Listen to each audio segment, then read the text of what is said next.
Subscribe Mufti Qasim Nawaz online for more videos. Bismillahirrahmanirrahim. Assalamu alaikum warahmatullahi wabarakatuh. سامعین مکرم، آج ہم آپ کو سورہ ملک کا ایک خاص وظیفہ بتانے جا رہے ہیں۔ یہ وظیفہ ہر قسم کی پریشانی سے نجات حاصل کرنے کے لیے نہایت ہی مجرب وظیفہ ہے۔ اگر آپ اس وظیفہ کو کر لیں گے، آپ کی زندگی میں کیسے سکون اور اطمینان برپا ہوتا ہے، برکت حاصل ہوتی ہے، اس سب کا آپ مشاہدہ کریں گے۔ آپ کی تمام جائز حاجات پوری ہوں گی۔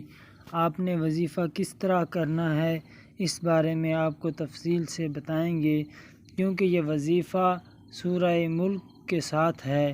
اس لیے سب سے پہلے ہم کچھ بات کر لیتے ہیں کہ سورہ ملک کی فضیلت کیا ہے۔ سورہ ملک کی فضیلت اور خصوصیات میں بہت سی احادیث بیان کی گئی ہیں۔ حضرت سیدنا ابو ہریرہ رضی اللہ تعالیٰ عنہ سے روایت ہے کہ حضور اکرم صلی اللہ تعالیٰ علیہ وآلہ وسلم نے فرمایا، بے شک قرآن میں 30 آیتوں پر مشتمل ایک سورت ہے جو اپنے پڑھنے والے یعنی قاری کے لیے شفاعت کرتی ہے، یہاں تک کہ اس کی مغفرت کر دی جائے گی۔ اور یہ سورہ تبارک الذی بیدہ الملک ہے، یعنی سورۃ ملک کے بے شمار فائدے ہیں۔ سامعین مکرم، یہ سورہ مبارکہ عذاب قبر سے بچانے والی ہے، اور اس سے بڑھ کر کوئی ایسی چیز نہیں جو کہ عذاب قبر سے بچا سکے۔ اگر اس کے پڑھنے والے کے پاس عذاب کے فرشتے آنا چاہیں گے تو یہ ان کو روکتی ہے، اور دوسری طرف سے آنا چاہیں تو ادھر سے حائل ہو جاتی ہے اور فرماتی ہے کہ اس کے پاس نہ آؤ، یہ مجھے پڑھتا تھا۔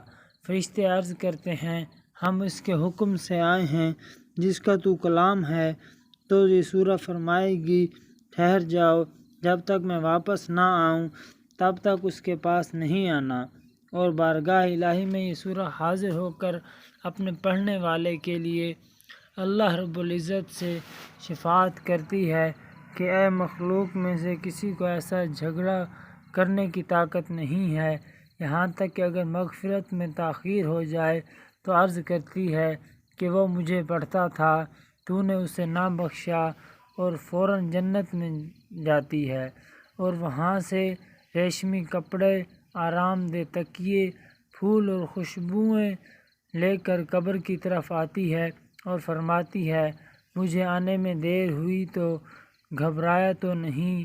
پھر بچھونا بچھاتی ہے اور تکیہ لگاتی ہے۔ سامعین مکرم، فرشتے بحکم رب العالمین واپس چلے جاتے ہیں۔ سامعین مکرم، حضرت سیدنا انس رضی اللہ تعالیٰ عنہ سے روایت ہے کہ رسول اکرم صلی اللہ تعالیٰ علیہ وآلہ وسلم نے فرمایا، قرآن کریم میں ایک سورت ہے جو اپنے قاری کے بارے میں جھگڑا کرے گی، یہاں تک کہ اسے جنت میں داخل کرا دے گی، اور یہی سورہ ملک ہے۔ ان احادیث کی روشنی میں سورہ ملک کی فضیلت کا اندازہ ہو گیا ہوگا۔ اب بات کرتے ہیں اس وظیفہ کی جو کہ آپ کسی بھی دن نماز عشاء کے بعد کر سکتے ہیں۔ آپ نے اس وظیفہ کو کرنا کچھ یوں ہے کہ آپ نے 11 مرتبہ درود ابراہیمی پڑھ کر 11 مرتبہ سورہ ملک کی تلاوت کرنی ہے، اور آخر میں پھر 11 مرتبہ درود ابراہیمی پڑھ کر سر بسجود سجدے میں رکھ کر اپنے پروردگار سے اپنے گناہوں کی معافی طلب کرنی ہے، اور پھر بعد میں اپنے پیارے رب سے دعا کرنی ہے، اپنی حاجات، اپنی مناجات، اپنی ضروریات، اپنے مسائل کے بارے میں دعا کرنی ہے، اپنی پریشانیوں کے چھٹکارے کی دعا کرنی ہے، اپنے گناہوں کی مغفرت کی دعا کرنی ہے۔ اگر آپ کے والدین وفات پا چکے ہیں تو ان کے لیے مغفرت کی دعا کریں، انشاءاللہ ہمارا پیارا رب آپ کی